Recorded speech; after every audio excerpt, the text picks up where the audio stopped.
Hello বন্ধুরা, কেমন আছো সকলে? আমি Nupur. Welcome everybody to my YouTube channel nature at the very core of science. আমি কলকাতায় এসে যত সুন্দর সুন্দর অভিজ্ঞতা হয়, তার মধ্যে আজকের অভিজ্ঞতাটা না বললেই বা না শেয়ার করলেই নয়। আজকে একটা ডকুমেন্টারি ফিল্ম দেখে এলাম, 20 Days in Mariupol। কি আছে গল্পটায়? মারিউপোল ইউক্রেনের একটা শহর। হিউম্যান রাইটস ওয়াচের মতে 2022 সালের 24শে ফেব্রুয়ারি ইউক্রেনের পূর্ণাঙ্গ আক্রমণের মাধ্যমে মারিউপোলে রাশিয়ার সামরিক আক্রমণ শুরু হয়। রাশিয়ান বাহিনী পূর্ব দিক থেকে মারিউপোল শহরটির দিকে অগ্রসর হয় এবং 2022 সালের 2রা মার্চ আনুষ্ঠানিকভাবে অবরোধ শুরু হয়। রাশিয়ান বাহিনী পুরো শহরটাকে ঘিরে ফেলে, অক্লান্ত বোমা বর্ষণ শুরু করে। এই অবরোধ প্রায় 3 মাস স্থায়ী হয়েছিল। 2022 সালের মে মাসের শেষের দিকে রাশিয়া শহরটি দখল করে নেয়। এই ইতিহাস আমরা কম বেশি সকলেই জানি। কিন্তু এই যে মুভিটা একটা অন্য ধরনের মুভি।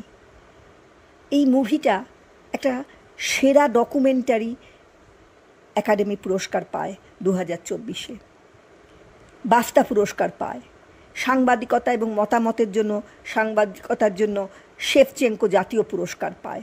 অসাধারণ পরিচালকের কৃতিত্বের জন্য ডিরেক্টরস গাইড অফ আমেরিকা পুরস্কার পায়। এতগুলো পুরস্কারের কারণ কি?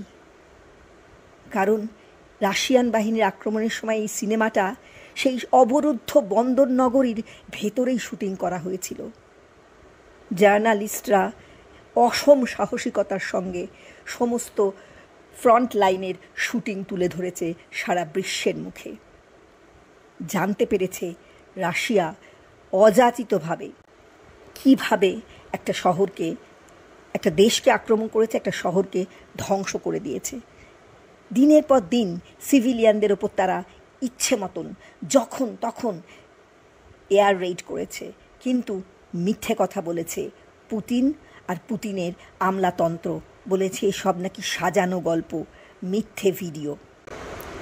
কিন্তু রাশিয়ান আক্রমণ শুরু হওয়ার সাথে সাথে অবরুদ্ধ শহর মারিউপোলে আটকে পড়া ইউক্রেনীয় সাংবাদিকদের এই দল যুদ্ধের নৃশংসতার নথিভুক্ত করার মতন দুঃসাহসিক কাজ করে গিয়েছেন।